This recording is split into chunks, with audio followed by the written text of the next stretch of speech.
Hi, I'm Catherine from firstweekinclub.ca, and I'm here with the filmmakers from Camera Shy, the director, Mark Sars, and Leah Mallen, the producer. So, can you tell me a little bit about your film and how it came into being?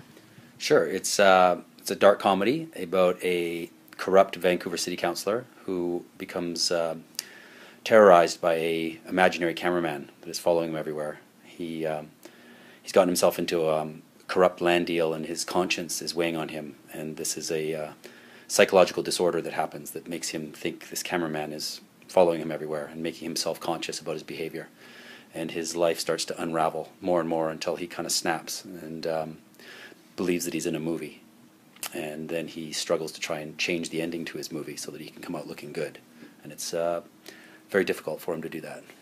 But in a comedic way. It's a dark comedy. Yes, it's a comedy. I kind of like to take comedy very seriously, so that's right on that edge of being, that's what makes it dark, I think, is that when it's, some people in the audience actually aren't laughing because they're not sure they should be laughing, but the other half is laughing. It's like right on that sort of sweet spot is where I really like to play. And so I just think that's my sensibility. I don't like broad comedy. I don't like to write it. I like to watch it. And, you know, the subject is, it's not really that. I mean, when you watch the movie, it's a pretty ridiculous thing that's happening. This guy's got this ridiculous syndrome called clapstock syndrome that's completely made up, and then his life just goes completely out of control. So it's when you see it, it's not that serious, but it is dark. People die, and it's, you know, like that. So. And it premiered at the Vancouver International Film Festival, where we are right now. So, what was the audience response like so far to the film, and is it what you anticipated?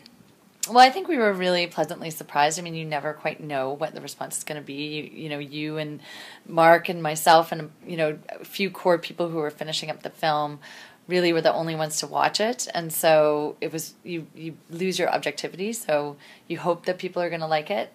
We were really pleased to get into the film festival. But we were really blown away, basically, by the response. And the crowds were great and enthusiastic audience. So we couldn't have asked for a better screening.